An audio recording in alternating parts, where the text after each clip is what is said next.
오늘 영상은 우리 집 통신비를 지켜줄 골키퍼 인터넷 끝판왕과 함께합니다. 정말 전쟁 같았던 경기 머지사이드 더비가 2대2 무승부로 끝났는데 이 경기가 끝난 이후에 더 뜨거웠습니다. 두쿠레와 커티스 존스가 경기가 끝난 이후에 시비가 붙으면서 둘 다 퇴장을 당했고요. 여기에 더해서 슬롯 감독도 마지막에 퇴장을 당했어요. 그리고 경기 내적으로도 전반전에만 경고가 5장이 나오는 정말 거칠고 두 팀 간에 감정적인 소모가 많이 되는 경기라고 할 수가 있었는데, 이게 왜 마지막에 퇴장이 나왔냐면 에버튼이 정말 경기가 끝나기 직전 추가 시간 8분에 타코우스키가 득점을 하면서 동점이 됐거든요. 그리고 아무래도 리버풀 입장에서는 지금 우승 경쟁을 하는 과정에서 이번 경기를 승리로 가져가면 승점이 아스날과 9점 차가 되기 때문에 사실상 아스날이 좀 따라오기가 어려운 상황으로 만들 수가 있었어요. 그런데 마지막에 에버튼이 발목을 잡게 되니까 경기가 끝나자마자 이제 어떤 행동을 두쿠레가 했냐면, 두쿠레가 이 가운데 있는 선수거든요. 두쿠레가 갑자기 사이드라인으로 달려갑니다. 왜 사이드라인으로 달려갔냐면 요 공간에 리버풀의 원정 팬들이 앉아있는 좌석이 있었어요. 그리고 끝나자마자 두쿠레가 갑자기 혼자서 이렇게 달려가서 환호를 막 이쪽에 하고 있어요. 이쪽이 이제 리버풀 팬들이 앉아있는 곳인데, 그러다 보니까 뒤에서 커티스 존스가 그것을 발견하고 달려갑니다. 가까이서 보면 이렇게 두쿠레가 리버풀 팬들 쪽으로 가서 환호를 하고 있으니까 이때 커티스 존스가 막 달려가요. 그 다음에 커티스 존스가 환호하고 있는 두쿠레를 달려가서 밀치면서 싸움이 발생합니다.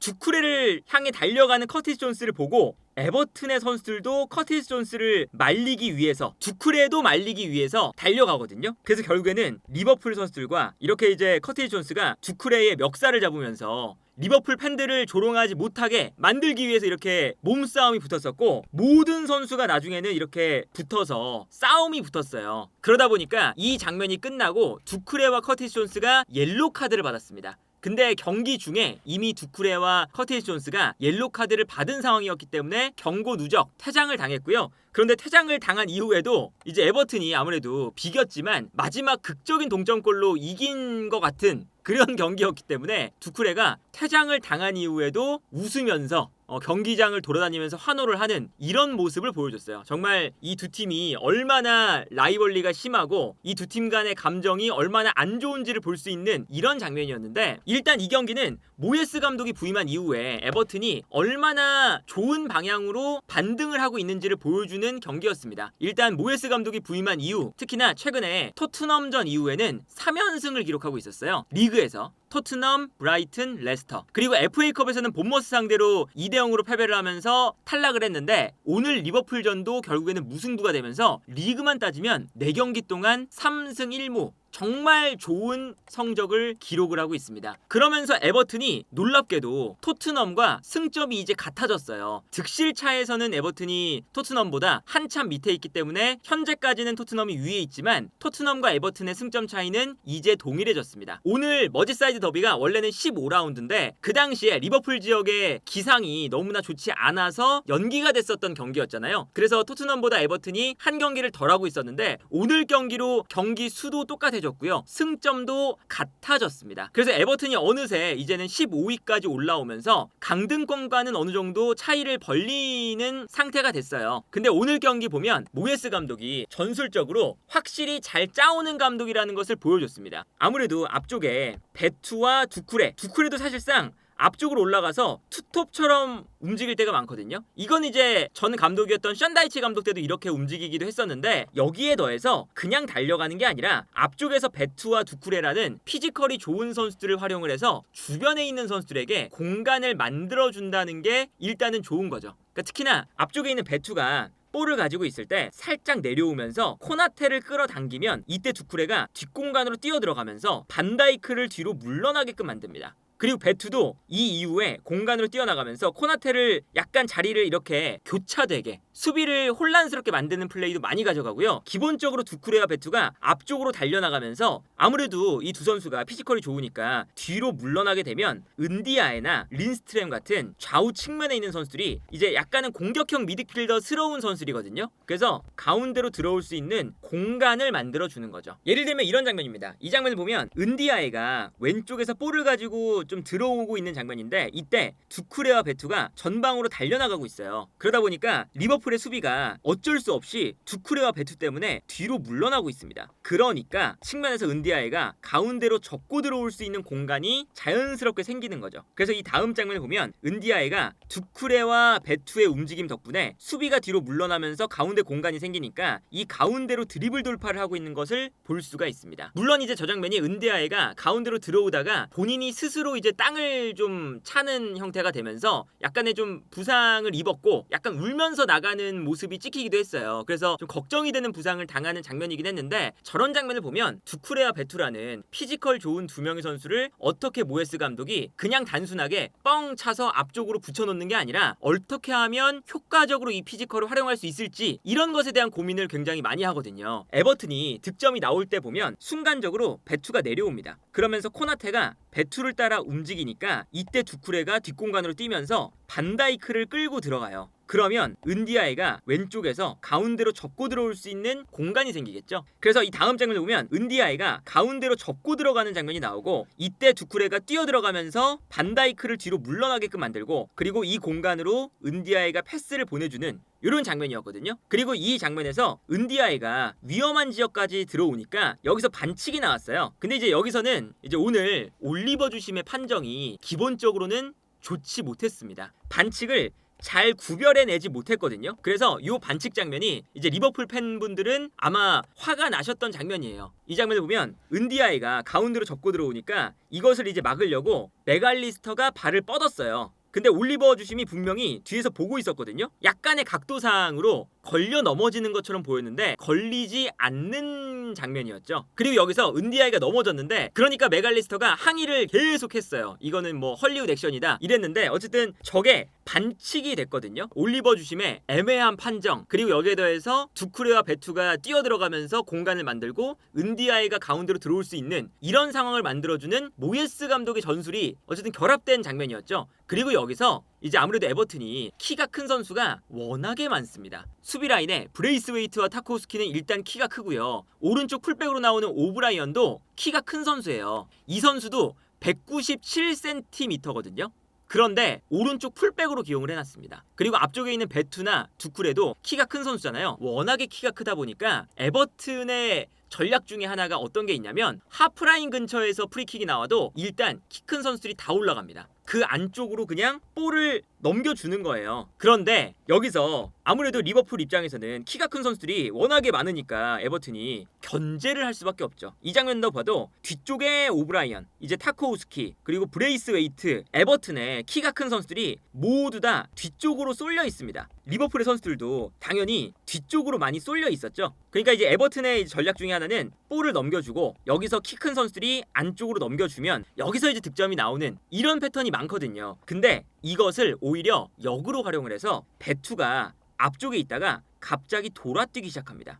요 움직임이 굉장히 좋았어요. 그래서 베투가 순간적으로 앞쪽으로 나와 있다가 돌아뛰면서 코나테의 뒷공간으로 뛰어들어가죠. 이 움직임이 리버풀의 모든 선수를 속였습니다. 그래서 리버풀 선수들이 뒤쪽을 다 신경을 쓰고 있을 때 이때 앞쪽에 있는 베투가 순간적으로 U자로 돌아뛰면서 오프사이드 라인을 절묘하게 벗어났고 이때 브랜스웨이트가 이 모습을 보고 아주 센스 있게 그냥 스루 패스를 찔러줘요. 허를 찌르는 동작이었고 이때 베투가 완벽하게 공간을 파고드는 동시에 여기서도 코나테가 아무래도 앞을 바라보고 있으니까 코나테를 한번 밉니다. 그러니까 이거는 이제 베투의 몸싸움도 굉장히 좋았었던 거죠. 코나테를 한번 밀면서 본인이 뛰어들어갈 수 있는 공간을 더 확보를 잘 해놓고 스루 패스를 이 공간에서 받는 거죠. 그래서 이 다음 장면을 보면 코나테가 뒤에서 밀리니까 베투에게 완전히 밀려난 상태고요. 베투는 브랜스웨이트의 패스를 받아서 절묘하게 라인 브레이킹을 한 이후에 득점을 기록하는 이런 장면이 나왔어요. 그러니까 이 장면만 봐도 얼마나 모예스 감독이 키가 큰 선수들을 단순하게 활용을 하는 게 아니라 키 큰 선수들을 얼마나 효과적으로 활용할 수 있을지에 대해서 고민을 굉장히 많이 해요. 그래서 요즘에 나오는 이 에버튼의 특징 중에 하나가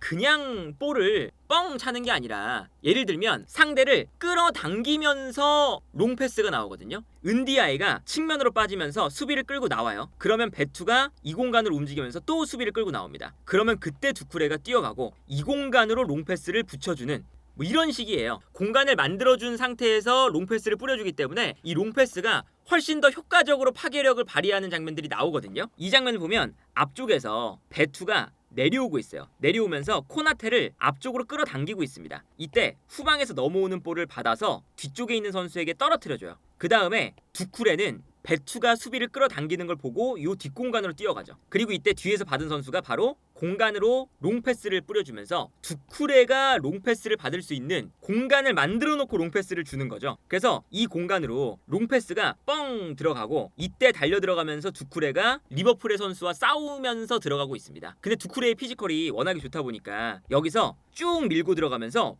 몸으로 밀어버려요. 몸으로 밀고 들어가면서 이 롱패스를 본인의 것으로 만드는 데 성공을 합니다. 그리고 여기서 본인의 롱패스를 소유를 해낸 다음에 리버풀의 수비가 두쿠레에게 쏠리게 되니까 그 순간 베투가 내려갔다가 다시 올라오는 과정에서 이 공간 앞으로 뛰어들어가고 이때 두쿠레가 베투에게 패스를 보내주는 거죠. 그러면서 베투가 이 세컨볼을 받아서 좋은 공간으로 접고 들어와서 슈팅까지 기록하는 장면을 볼 수가 있었습니다. 다른 장면도 보면 후방에서 롱패스를 뻥 앞쪽으로 붙여줬거든요. 근데 붙여줄 때 앞쪽에 있는 베투와 두쿠레가 있어요. 그리고 이 다음 장면을 보면요, 달려 들어갈 때 두쿠레와 베투가 같이 뛰어 들어갑니다. 그리고 경합을 하는 선수가 반다이크거든요. 근데 여기서 2대1 상황이 돼요. 그러다 보니까 이 볼이 롱패스가 넘어왔는데 바운드가 되면서 높이 솟구쳤어요. 근데 그때 두 선수가 반다이크를 계속 밀어내면서 요 세컨볼을 두 명의 선수가 반다이크와의 몸싸움에서 이기면서 가져가는 거죠. 이 장면을 보면 두쿠레가 반다이크를 밀고 있고 베투는 자유롭게 뛰어들어가면서 떨어지는 세컨볼을 본인이 가져가거든요.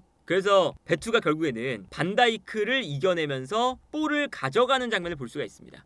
그리고 여기서 베투가 수비를 무너뜨리니까 반다이크가 나와 있는 상황에서 수비가 무너지기 때문에 베투가 볼을 몰고 들어가다가 리버풀의 수비가 약간 흔들리는 과정에서 해리슨이 뛰어가고요. 해리슨에게 패스, 여기서 해리슨의 슈팅까지 나오는 장면을 볼 수가 있었습니다. 그러니까 이게 앞쪽에서 두쿠레와 베투의 피지컬을 활용을 해놓고 거기서 일단 효과적으로 몸을 쓰는 공간을 잘 만들어주는 것도 있고요. 여기서 볼이 떨어질 때 피지컬이 좋은 선수들에게 수비가 쏠리니까 좌우에 있는 은디아에, 린스트램 혹은 해리슨 이런 선수들이 좋은 기회를 잡을 수 있는 기회도 덩달아 늘어나는 이런 이제 이점들을 계속 발휘를 하는 거예요. 그리고 그럼에도 불구하고 역시 리버풀이니까 리버풀이 선제골을 실점을 한 이후에 이 살라가 한 골과 한 개의 어시스트를 기록하면서 두 골을 또 따라잡았죠. 그래서 역전을 시켜놨는데 마지막에 이 모에스 감독이 또 좋은 교체를 했던 게 뭐냐면 오른쪽에 애슐리 영을 배치합니다. 그러니까 애슐리 영이 킥이 좋으니까 애슐리 영이 킥을 보내주고 앞쪽에 두쿠레, 베투 그리고 사실상 뒤에 있었던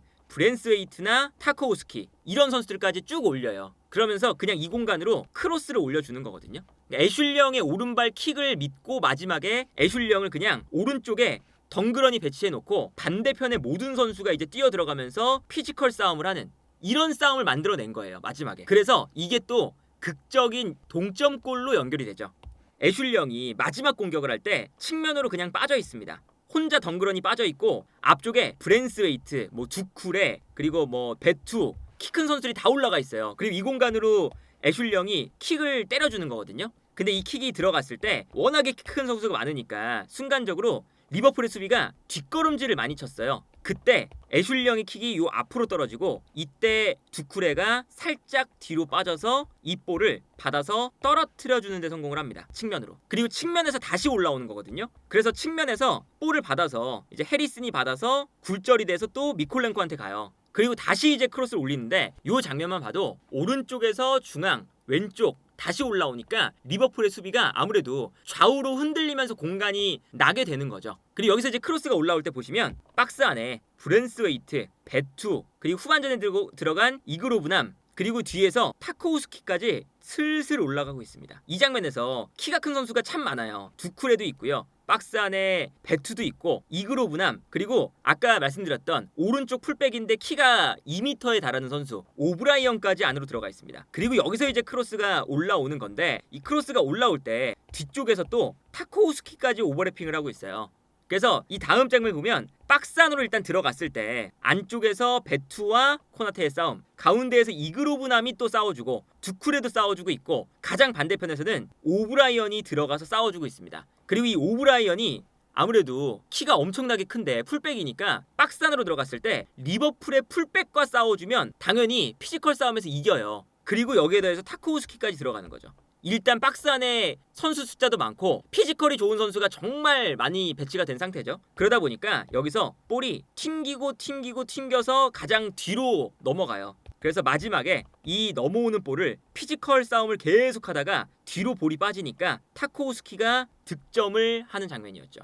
그리고 이 장면도 보면 마지막까지 오브라이언이 타코우스키가 뒤로 뛰니까 스크린을 걸면서 마지막까지 타코우스키를 위한 공간을 만들어주는 걸 볼 수가 있습니다.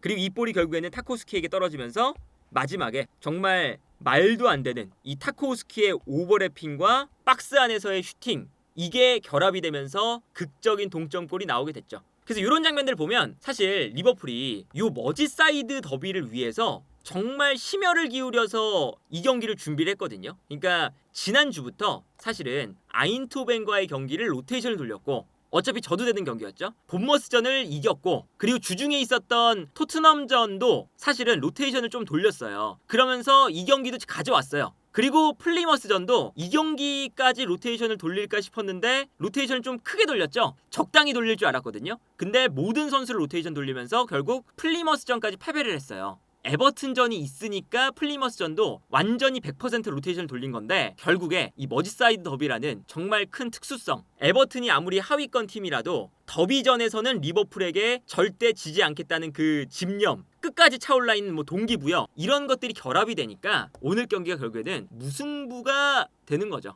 그리고 애초에 요즘에 모에스 감독의 이 에버튼에서의 전술도 굉장히 좋기도 하고요. 그래서 결국에는 리버풀이 오늘 경기 승리를 못 거두면서 아스날과의 승점 차이를 못 벌렸어요. 그러니까 오늘 경기 전에는 아스날과의 승점 차이가 리버풀이 한 경기를 덜 했는데 6점이었거든요. 만약에 오늘 이겼으면 9점으로 벌어지는 거잖아요. 그러면 사실은 아스날이 따라가기가 힘든데 결국에 에버튼이 발목을 잡으면서 지금 승점 차이가 7점 차가 됐다. 그리고 앞으로의 일정도 지금 리버풀이 문제가 뭐냐면 이제 일정 자체가 빡빡해요. 일단 리그컵 결승전이 3월 16일에 있습니다. 근데 원래 이 경기가 있을 때 잡혀야 되는 아스톤빌라와 리버풀의 경기가 앞으로 당겨졌어요. 다음 주 중에 펼쳐지거든요. 그러니까 이 경기가 갑자기 생겼습니다. 주중에. 그럼 체력 소모가 일단은 생기는 건데 여기에 더해서 주중 경기가 끝나면 바로 맨시티전이에요.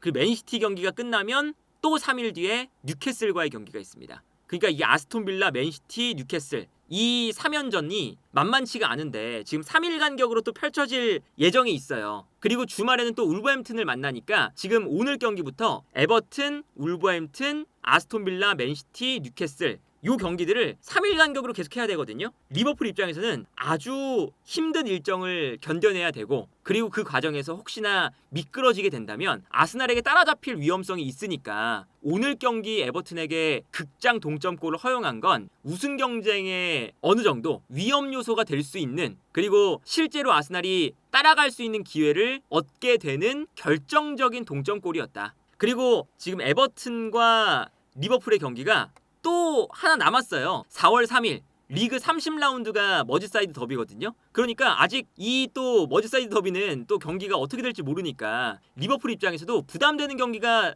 또 남아있는 상황이다 보니 일단은 역시 이 머지사이드 더비는 정말 결과를 예측할 수가 없고 리버풀에게 이번 경기가 리그 운영에 있어서 큰 타격을 받을 수 있는 무승부가 됐고요. 올리버가 마지막에는 또 경고를 또 정말 남발을 하면서 이제 아무래도 퇴장도 당하고 이런 게 이제 또 이슈가 될 만한 장면들이 많았었으니까 이번 머지사이드 더비는 늘 그랬지만 이슈가 될 만한 이야기들이 풍성했던 그런 경기가 되지 않았나 싶습니다.